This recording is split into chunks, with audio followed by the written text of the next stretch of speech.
Test. 1, 2, test. Test, test.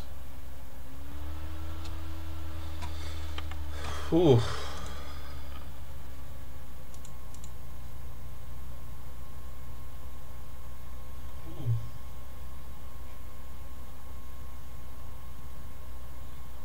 Test.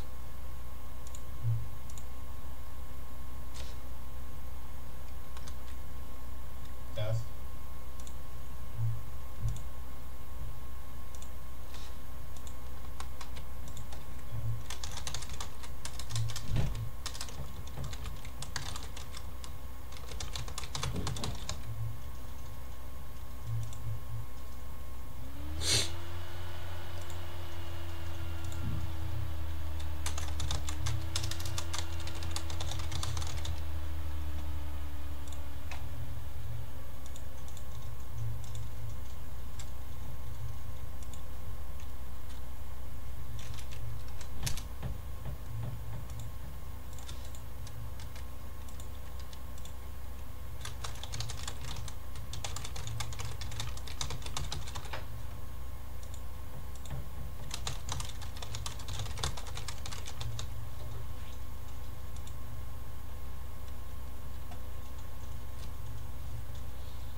Hi, Abby.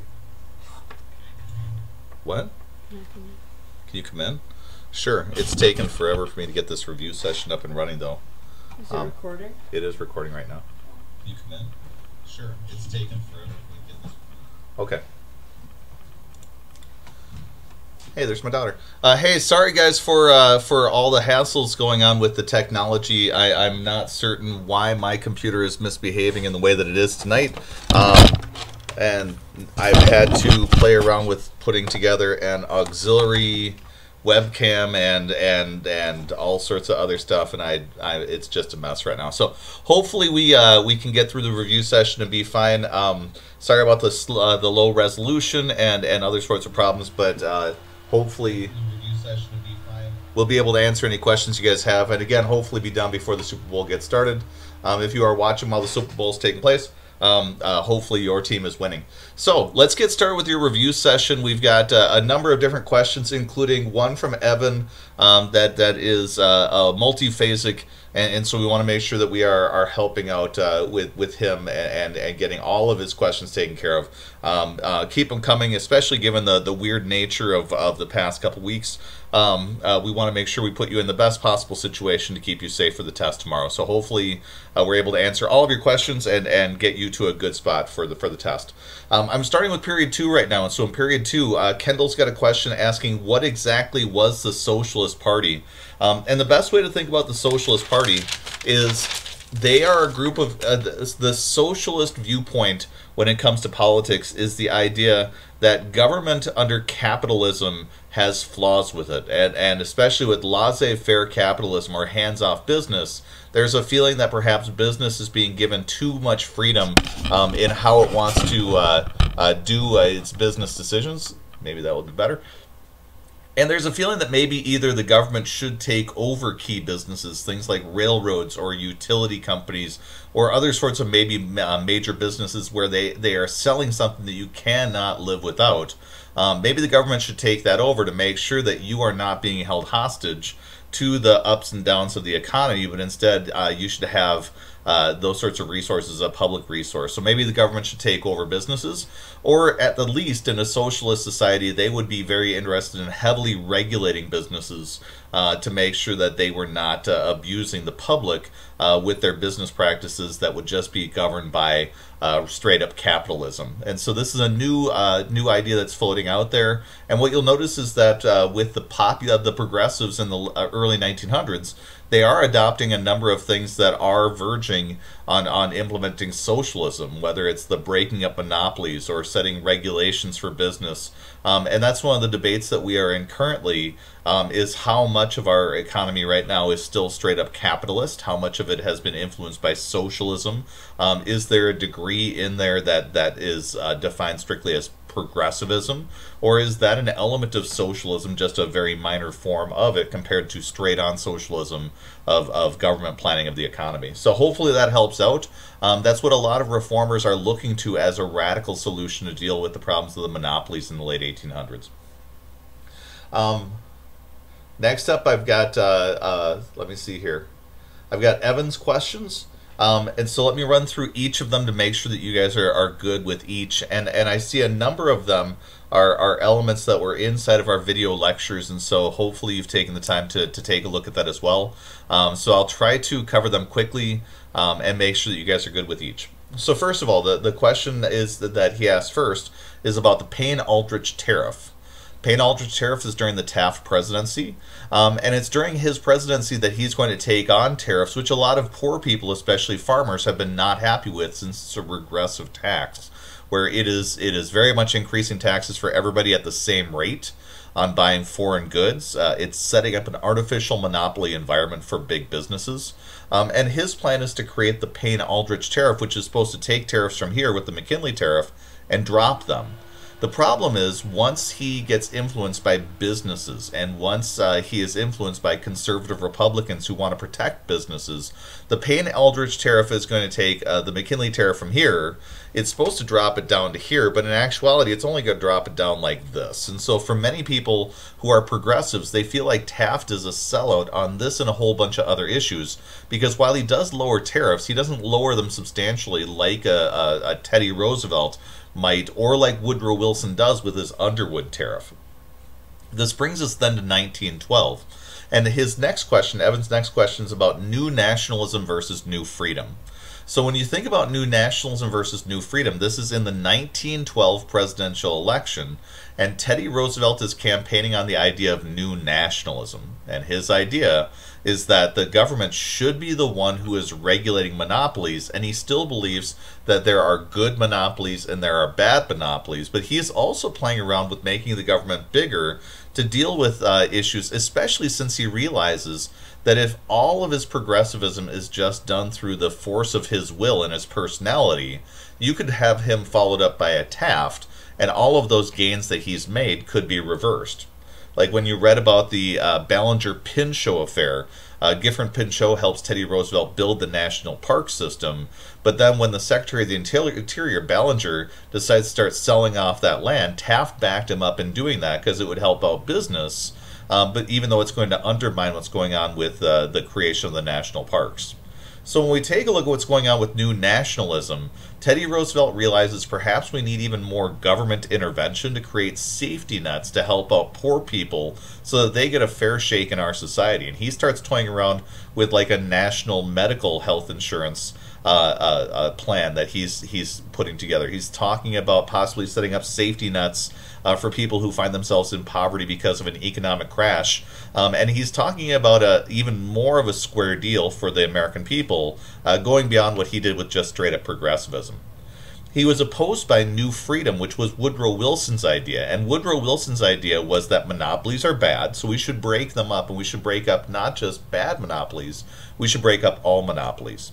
He then argued that what he would need to do to break up monopolies is he would need to build the government up to make it strong enough to take out the monopolies. But then once the monopolies were gone, he argued that then he would shrink the government down to a really small size, because as a Southern Democrat, he believed in smaller federal government, but he felt it was necessary to have a government to unwind what was created by all those monopolies during the Gilded Age. So that's his new freedom, busting up monopolies and making the government bigger to try to address the wrongs created by big business. His dilemma, though, is he becomes president in 1913. By 1914, he announces that new freedom is over. He has done some trust busting. He's reduced the tariff. He's in the process of creating like the Federal Reserve and other sorts of institutions. But in 1914, when World War I breaks out, Woodrow Wilson goes from believing in new freedom, and he instead borrows the idea of new nationalism from Teddy Roosevelt. He decides that there are good monopolies, especially when it comes to steel and oil and other businesses that could help him out with a war effort. And so he goes away from trying to break up every monopoly, and he dials it back, especially as we undergo a war effort. Your third bullet point, Evan, is asking about conservationists and preservationists, which was explicitly dealt with inside of your video lecture. So again, if you've not checked that out, please do. With the conservationists, that is people like Teddy Roosevelt. They are building conservation efforts to try to take park areas and leave them wild, but also make them accessible to people. So think about the national parks where you can drive in, experience wildlife, and then leave that area still pristine, but being used by human beings. John Muir, on the other hand, was a preservationist. He is arguing that we need to create nature preserves that are untouched by human beings so that they can be unspoiled for generations. And we're going to see that Teddy Roosevelt's conservationism is going to be the key for that time. Let me see here. I've got a overarching question. What are the most important things to know about women's progressivism? You're asking a gigantic question with that one. And so you see women who are active in almost every reform effort in the late 1800s. They are pushing for suffrage, which gets adopted with the 19th Amendment. They're pushing for prohibition with the Women's Christian Temperance Union, the Anti-Saloon League. And so you've got women who are deeply involved in all levels of reforms, and they are also actively pushing for suffrage. And so that's the big overarching element that you should understand when it comes to the women's progressivism. If you've got a specific element that you'd like to cite to have described in detail, let me know about that and I can go into more detail about that. Bullet point number 5 is dealing with the idea of the Manchurian Railroad situation. In Manchuria, which is an area north of China, south of Russia, and it's west of Japan, this is an area that has been contested for a really long time. And when Teddy Roosevelt sorted out the Russo-Japanese War, and he is dealing with the open door policy, he believed in big stick diplomacy, which is using a very strong military to exert influence, but he made a deal that he would not back up a railroad being built through Manchuria because it would look like we were then getting into a power struggle already between China, Russia, and Japan. For William Howard Taft, though, he believes in something called dollar diplomacy. You take your businesses, plant them inside of a country, and then when you do so, you can influence a country by being able to have your hands on the levers of their economics. He backs up the idea of building an American-made railroad in Manchuria to help build up our economic status, even though it's totally what Teddy Roosevelt promised America would not do. And so this is another breaking point between Teddy Roosevelt and William Howard Taft, where he feels like Taft is taking us in the wrong direction. So bullet point number 6 for your question string, conflict between Teddy Roosevelt and Taft and how the Republican Party split. Teddy Roosevelt doesn't feel like Taft is progressive enough. He doesn't feel like his dollar diplomacy is good for foreign policy. He doesn't believe that his progressivism is nearly progressive enough. He hates how the Ballinger-Pinchot affair is undermining the national park system that he helped to create.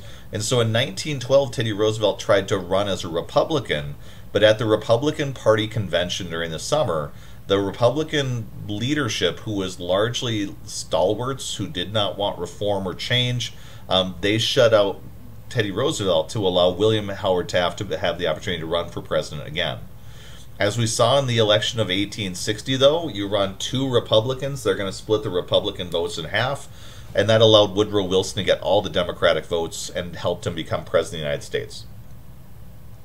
Your next question that you have is dealing with the Federal Reserve banking system, also from the PowerPoint that we did. And in fact, I'm looking at most of the rest of these next bullet points that are popping up here, and they're all coming from that lecture. And so please make sure that that's where you go back to if this answer is not detailed enough. But the Federal Reserve banking system, as described inside your lecture, has a central Federal Reserve system of banks to replace what the Bank of the United States was up to. They're going to be stationed in 12 different regions around the United States. They're going to be filled with cash so that if we have an economic crash like the one that happened in 1907, you've got enough banks scattered around the country with money inside of them that when people start hoarding cash, that bank can start giving out loans to their local banks so they still have liquidity. And if a panic happens and people rush into the bank, that bank will then take out a loan from the Federal Reserve. They'll then be able to give people their money back if they are starting to panic, and that should then hopefully cause a panic to calm down. So that Federal Reserve banking system is trying to provide what the Bank of the United States was supposed to be doing during the time of Hamilton or Clay, and it's now creating a national backstop for our banks. So if anybody starts a run on the banks, we can use this to help back the banking system up. The next question is about holding companies, and we covered this about a month and a half ago when we were talking about monopolies. And all a holding company is building a company in a safe state like New Jersey that doesn't believe in a lot of regulation of business, so that you can have your home base inside of a state that is not interested in regulation, and then you can be safe from other states regulating you. Because if you're operating in Illinois but your home base is in New Jersey, this isn't then a state issue, this is an interstate issue, and it's left up to then the federal government to try to deal with that. And so you're going to find during the Roosevelt, Taft, and Wilson presidencies, they are starting to focus on breaking up holding companies, because that is a scheme to try to avoid regulation on the state level. Let me see here. We've already covered what socialists are with Kendall's question, but when it comes to the populists are those farmers in the late 1800s who are working to try to figure out ways to keep from going bankrupt, and they're the ones who believe in creating the silver standard so that we can then inflate the money supply and make it easier for farmers to pay back their loans. They've also got ideas like the direct election of senators, breaking up monopolies, an interstate banking system that will help out farmers with low interest loans. And what you'll see is, especially during the Wilson presidency, tons of progressive ideas, populist ideas becomes progressive ideas. And now that it's not just connected to silver, but it's about reforming our system, we're going to find that a lot of Americans are going to embrace the populist ideas when they were frightened away by just the idea of hyperinflating our money with silver. The next question is about the Galveston hurricane and the impact that it had. This 1900 hurricane, like we saw inside your documentaries from the cold days that you guys had, this hurricane wiped out Galveston, and when that hurricane went through, the choice was there to either rebuild using political machines and graft and corruption. But what Galveston decided to do was use a city planner approach, where they hired a bunch of people who had gone through college, studied how cities were built, and then they hired them to efficiently and quickly rebuild the city of Galveston. And they did so quickly and effectively, and they eventually became the model for what good government could be. And that's your key when you think about the progressives. The progressives are very much about the idea that the government can do good things for people, especially given the fact that some of the things they're taking on cannot be accomplished by one person. You need more force to be able to push back against either corruption in the government or else corruptions in the monopolies or whatever. Next bullet point, what was direct primaries in voting? A direct primary or a caucus is a vote that they hold during the year of an election. So if an election is in November, they're going to set up these things called primaries or caucuses, where you get to go and you get to vote for the person that you want to have on the ballot in November in your state. And so in the upcoming election in 2020, there will be Republican and Democratic caucuses in the state of Minnesota. Other states will hold primaries, and you'll be able to express your voice as far as who you would like to have as your candidate if you attend one of those. Let me see. For Woodrow Wilson and his imperialistic views, Woodrow Wilson believes in moral diplomacy. He believes America is good with its democracy, its capitalism, its Christianity, its morality. And so he has the idea that if countries emulate what we're doing and try to behave like us, they're in good standing. If they don't, then they're going to be in bad standing. And in particular, you can see that with Latin American countries that Woodrow Wilson is going to invade, so that he can hopefully figure out ways to prop up in a more American-style government. He also is going to invade Mexico because of a coup that takes place inside their country. And so he is going to be very much involved in the idea of trying to foster moral governments around the world. And you see him trying to pull that off in World War I. So your next question of asking about the League of Nations, Woodrow Wilson during World War I came into the war with his 14 points plan. He argued that this would be the war to end all wars. He's going to make the world safe for democracy. And his plan is to have no secret treaties, to not have these gigantic armies that are militaristic and willing to attack one another. He was concerned about what caused World War I. And in the idea of World War I, we understand the four causes of World War I as being militarism, alliances, imperialism, and nationalism. So when you ask about Woodrow Wilson's imperialism, he is imperialistic with the idea that he is spreading American goodness. So when it comes to World War I, he goes to the Treaty of Versailles with his 14 points plan, and he tries to figure out ways to not punish the Germans and figure out ways to not conquer and take over all the land and resources of your enemies. And instead what happens is the English and the French really want to punish Germany to make sure they're never a threat again. For the end of World War I, then, Woodrow Wilson loses on almost all of his 14 points. Germany does get punished. They're going to lose their land, they're going to lose armies, they're going to lose navies, their air force will get reduced. They're even going to have to pay reparations, so they're going to have to pay back the English and the French for all of the money that the English and the French spent on fighting the Germans during World War I. They even need to accept blame for World War I solely, even though they were not the ones to blame for World War I alone. There was all these toppling alliances where all sorts of countries shared blame, but we're going to put the blame onto them. Your next question where you ask, what is the Hun? That's part of the reason why this pushback against the Germans came. They invaded Belgium. They attacked a neutral country so they could try to get around the French in their lines and attack them more easily. So the Germans got a really bad reputation during World War I, and they got punished quite severely. Sadly, though, the only thing that Woodrow Wilson was able to get was the League of Nations. But with the League of Nations, there was a string attached. And what it says is if anybody in the League of Nations was attacked in the future, then every country in the League of Nations would back them up to defend their national sovereignty. This sort of string that's attached is what makes Henry Cabot Lodge and the other Republicans in Congress nervous, because they got into World War I, they were anxious about getting into World War I. They were violating George Washington's argument that we should stay out of European affairs, but they went in because the situation was so dire. But now Woodrow Wilson is on the verge of creating this League of Nations, and it's going to permanently connect America with Europe. So if anybody starts a war with like a France or an England or any other country in the League of Nations, we're now going to need to send men and supplies and money over to these wars that we really have no interest in. And so that's why the League of Nations is going to die when it comes home. It's going to die in this Republican Congress. And so at the end of World War I, we get virtually nothing that we want except for a punished Germany that is incredibly mad. England and France owe us tons of cash, but they have no way to repay that. And we lose a lot of American lives in a war that a lot of Americans do not feel like was the war to end all wars or made the world safe for democracy.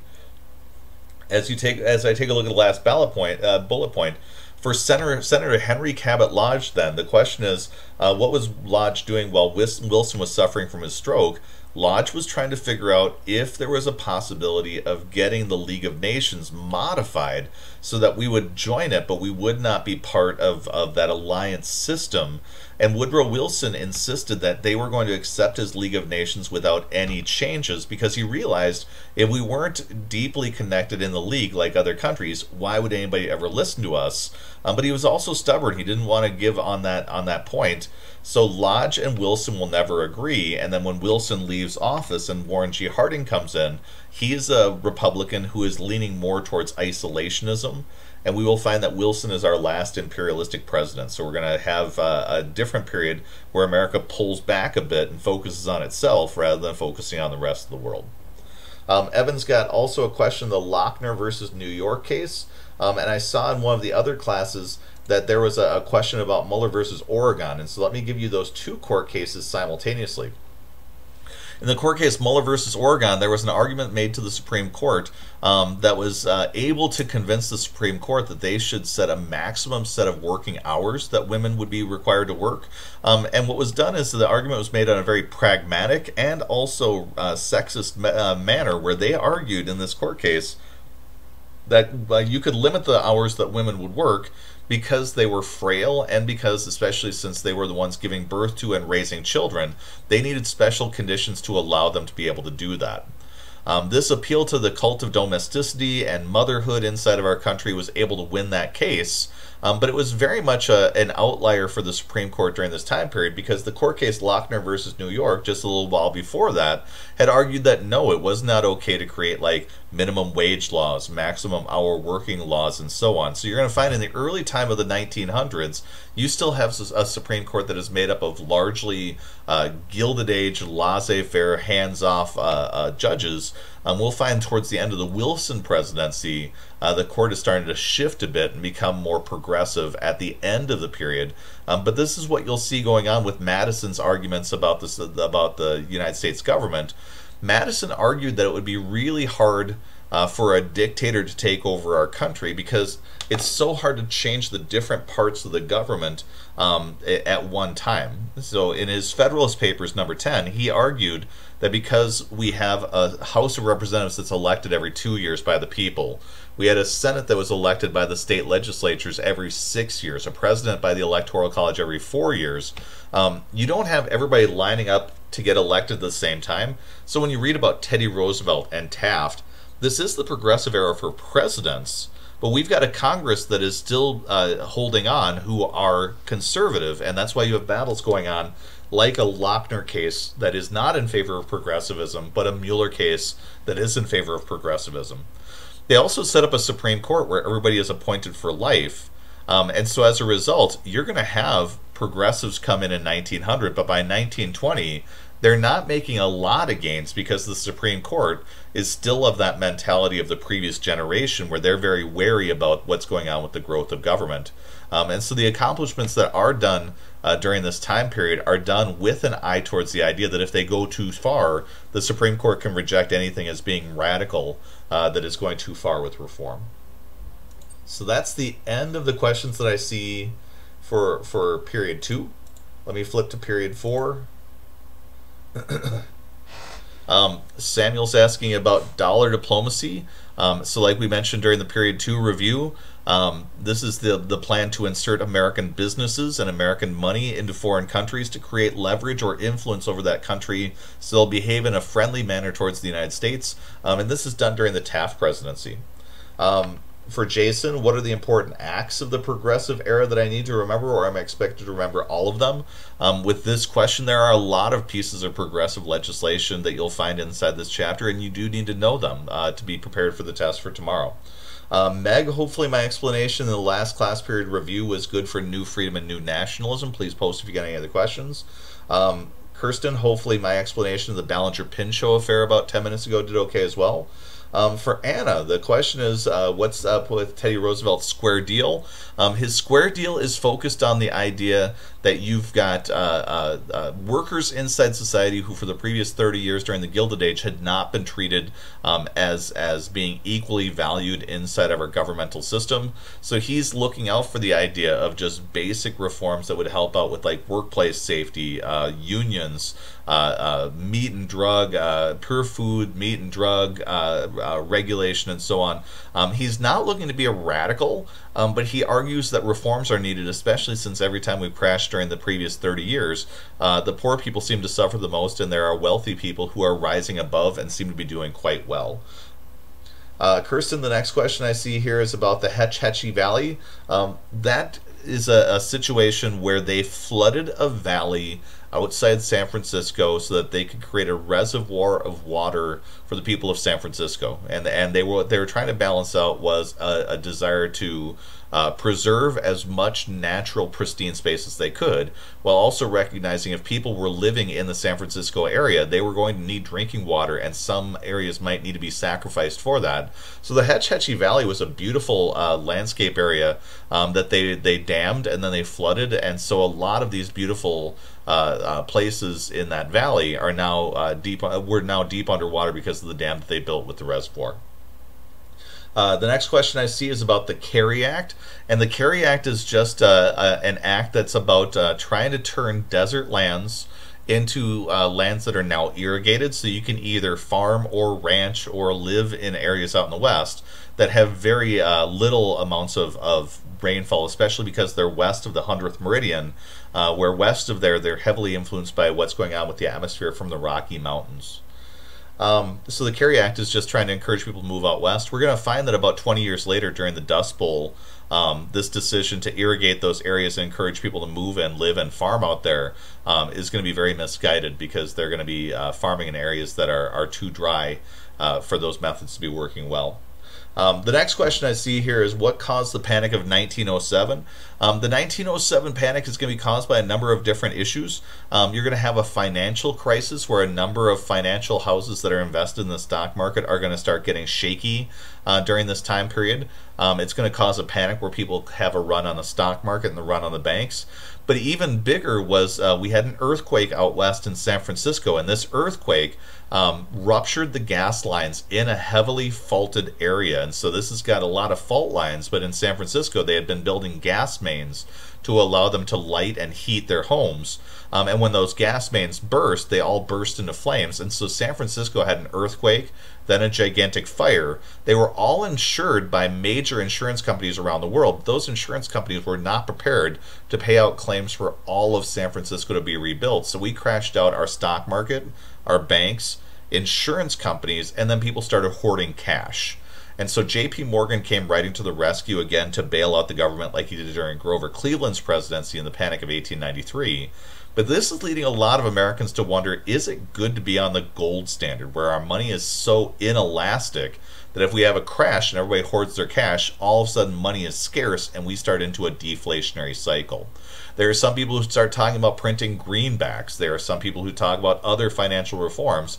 But the solution that they're going to come to is the creation of the Federal Reserve, where they're going to build 12 central banks around the country that are packed with dollar bills that could then be released into the money supply if you sense a panic happening, so they can introduce this money that would inflate the currency so that then hopefully the banks don't collapse, people have some money to spend even if it's not as valuable as pure gold, and that should then hopefully not allow a crash to ruin all of our economy because of the fact that there is money introduced into the system so people aren't hoarding.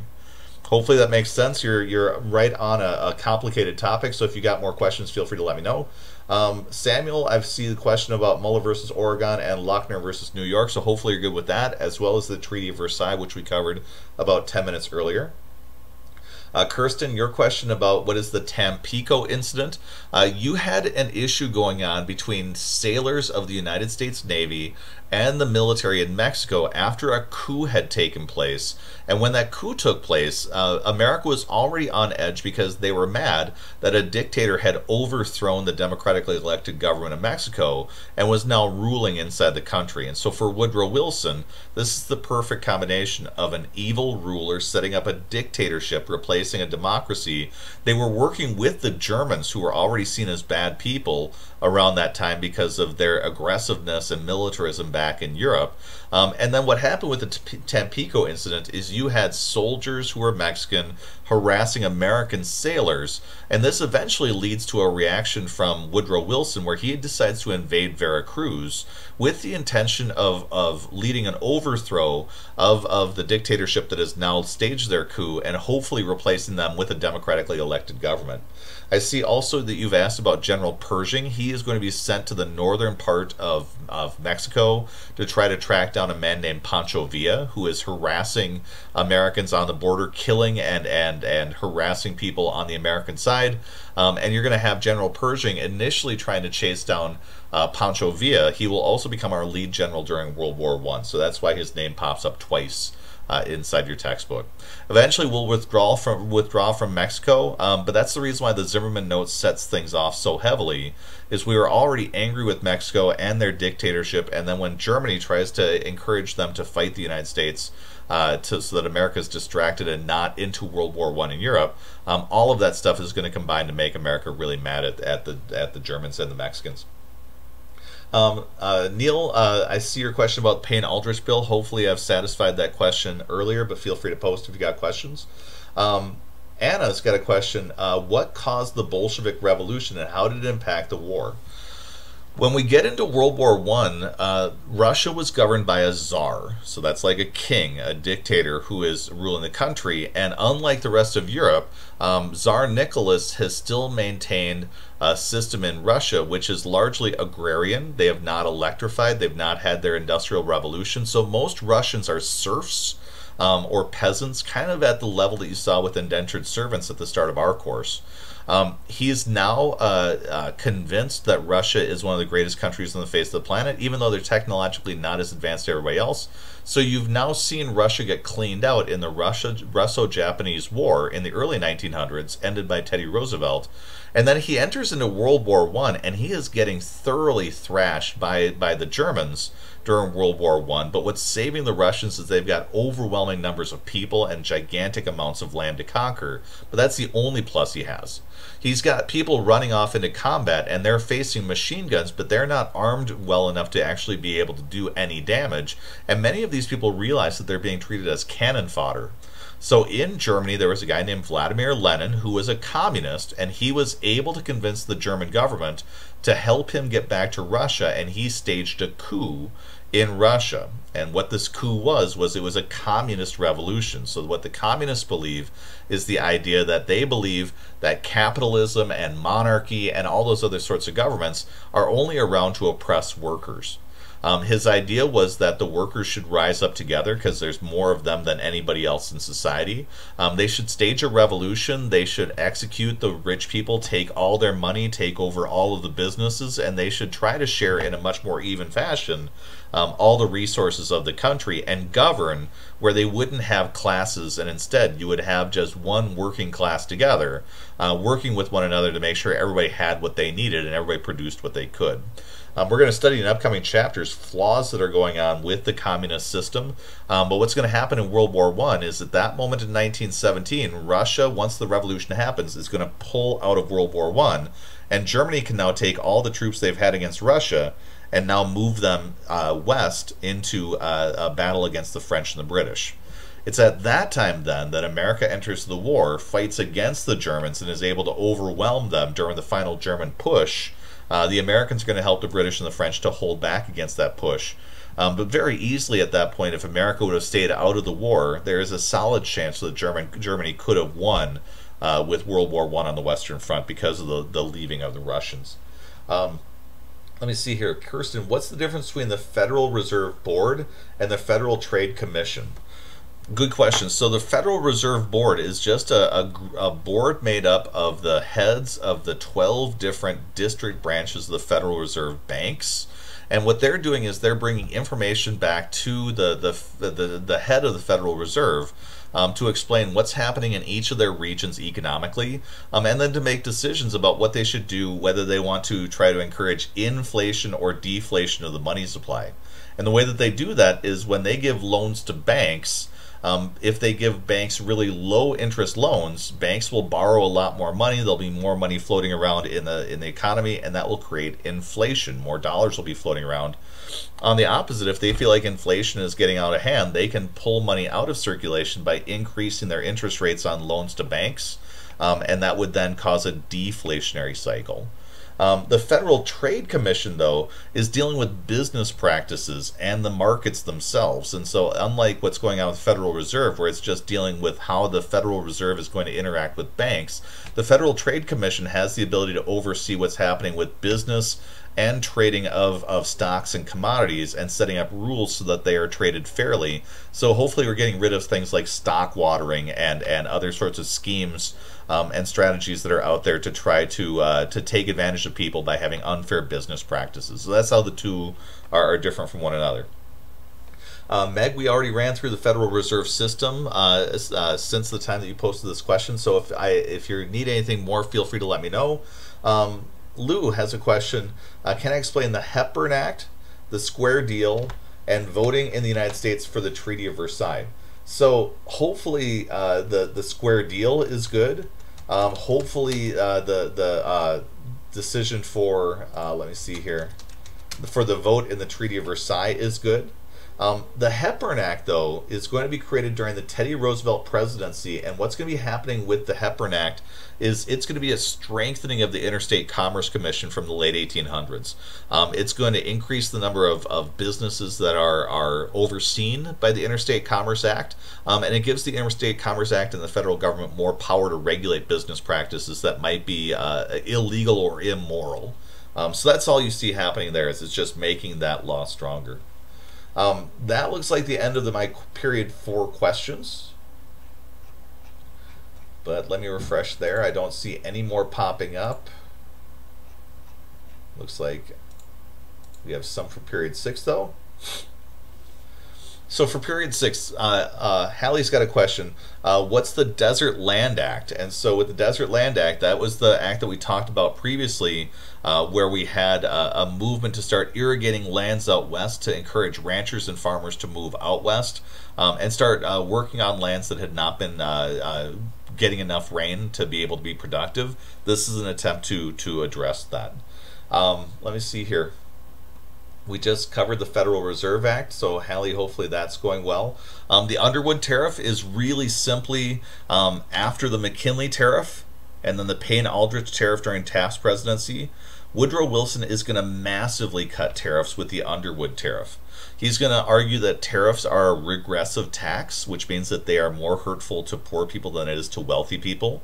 And he's going to work to replace those taxes with the brand new income tax that is one of the amendments that's created during this time period. So we're going to have the 16th, 17th, 18th, 19th amendments, which are going to create a national income tax. It's going to require the direct election of senators instead of having state legislatures choose them. It's going to create prohibition, and it's going to give women the right to vote. And so that's what's happening when you take a look at the Underwood tariff, is it's being replaced by an income tax that is progressive. So as you move up in income, any level of income in this level, the lowest level is probably not going to get taxed at all. Next level will have a certain percentage. If you have any money that's in this next level, that'll be taxed at a different rate. So as you move up in different levels, the money that moves into a different level is taxed at a higher and higher rate, with the idea that rich people are much more capable of being able to withstand a taxation like that than poor people who would be, because of the fact that they're making such meager incomes already. Hallie, we discussed moral diplomacy with Wilson, the idea that America has values that they're trying to spread to the rest of the world. And so hopefully my answer to that question earlier is going to help you out with that. Let me see here. Brooke, your question about what's going on with the events that happened in World War I before the United States entered. Very simply, what's going to happen is you have the assassination of Archduke Ferdinand, and as you saw in the documentary, you had then this falling apart of Europe, where they had these entangling alliances that they assumed would make everybody really nervous about the idea of going to war. Unfortunately, though, with the assassination of Archduke Ferdinand from Austria-Hungary, Serbia was attacked by Austria-Hungary. Serbia was friends with Russia and declared war against Austria-Hungary. Austria-Hungary's friends were Germany, and then France and England jumped in the side of Russia, who was with Serbia. So we're going to find Germany fighting a two-front war, and what they're known for is trench warfare, where you're going to have a lot of defensive weaponry, but not a lot of offensive weaponry. During the war itself, the battles themselves are going to be much more important for world history. So there's going to be all sorts of battles that are described next year. Hi, Jack. When you're studying... What's that? Thank you. I'm going to be done in just a little bit. We're going to have a number of battles that you're going to need to know about in world history. For U.S. history, though, all we're concerned about is the events that are relating to the United States. And they work out like this. First of all, during World War I, America wants to trade with England, France, and Germany. They would love to provide all the supplies for the war, as they did during the Crimean War. Unfortunately, what's going to happen is that the English and the French will easily get their supplies, but England's going to set up a blockade north of Germany, and what they're going to do is they're going to stop every American ship, divert them to England, buy up all the stuff that's on the boat, send the boat back home empty, so Americans are still making their cash. But the big problem is that Germany is getting nothing, and when America says that they're neutral, it's obvious that they're not, because they're still selling all these supplies to England and France. That's why Germany is going to get involved in unrestricted U-boat attacks from 1914 to 1915. And the most famous of them is the attack on the Lusitania. With the Lusitania, though, in 1915, be careful of your chronology. The Lusitania is attacked in 1915. We had the boat called the Sussex attacked around the same time period. And a lot of kids will get confused and assume the Lusitania is what caused America to enter World War I. We didn't enter until 1917. And in fact, the Germans were so afraid of America entering the war that they ended U-boat attacks against the Americans through 1916 into 1917 with what was known as the Sussex Pledge. In 1917, though, Russia falls out of the war. Germany sends their Zimmermann note to Mexico, and they have a feeling that if they could just get a little bit of time attacking the English and the French in the West, they could end up winning the war if they can keep the Americans out. And so they open up their U-boats and they start targeting every American ship out in the ocean. And that's what's going to bring the Americans into the war. This feeling that Germany has now become very aggressive with the United States, and they're trying to encourage Mexico to attack us. So those are the big events in World War I that you'll need to know about for this class, but in world history, obviously, it'll be more detailed. Brooke, hopefully the explanation of dollar diplomacy was good from earlier in the presentation. Dylan, I see a question about the irreconcilables, and the irreconcilables are people in the Congress, in the Senate, who are going to be considering the Treaty of Versailles that is ending World War I. There are some people in Congress known as the reservationists, and they're the ones that we talked about with Henry Cabot Lodge, where they're arguing with Woodrow Wilson that they would sign off on the treaty if he would make changes that didn't make involvement in foreign wars binding for the United States if countries in the League of Nations got into wars with one another. Now, the irreconcilables are the ones who are telling Woodrow Wilson no matter what he does with the Treaty of Versailles, they are never going to sign it. They do not want to be part of a League of Nations that violates George Washington's ideas about neutrality. But the reconcilables are going to be the ones who can actually be negotiated with, but Wilson doesn't want to negotiate with them. So that's where that term comes from. Brooke, hopefully my explanation earlier about what was going on with Huerta was understandable, where with the coup that takes place and the placement of a dictator in the Mexican leadership, replacing a democracy, that's what's going to set off Woodrow Wilson with the idea that this dictatorship was getting military aid from the Germans, and that the Germans had ideas of influencing the Mexican government underneath this dictator.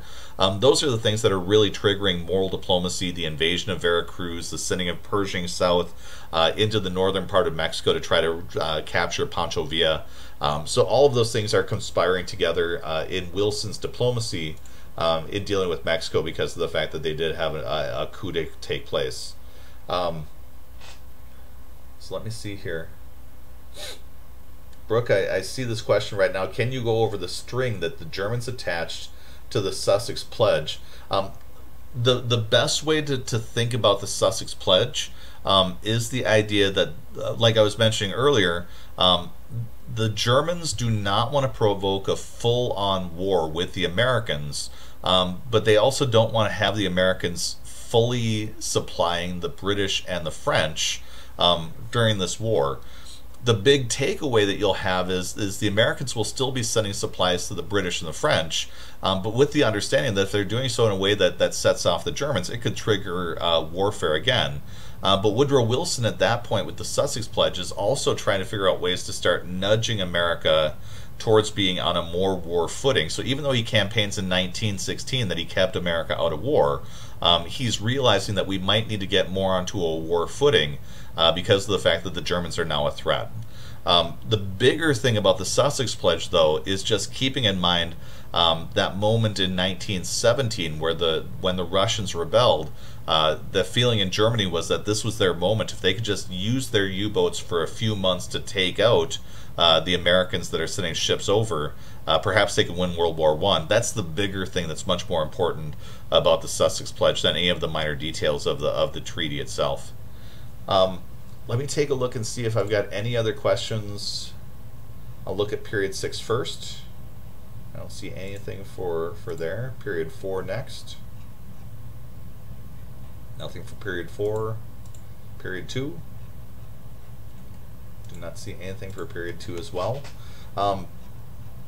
So hopefully you're in a good spot when it comes to the test tomorrow. While watching the football game tonight, though, I'll have my email up in front of me. And feel free to buzz by if you've got questions before class gets started tomorrow. Also, my appreciation goes out to you because obviously with the time schedule we're on, we have very little flexibility to be able to move stuff around. But asking you to do this work with time out of school and whatever is obviously asking you to do quite a bit. And so I really appreciate your participation in review sessions like this one. Hopefully it's helping you to get a better handle on the content. and then hopefully we will return back to a much more normal schedule as we're moving forward. Hopefully you enjoyed the Super Bowl tonight and have a good time with that. And again, thank you also for bearing with me with my technological challenges. I'm not sure why my computer was so glitchy, but I was glad I was able to actually cobble something together. So have a good night, and I will talk to you tomorrow. Good luck.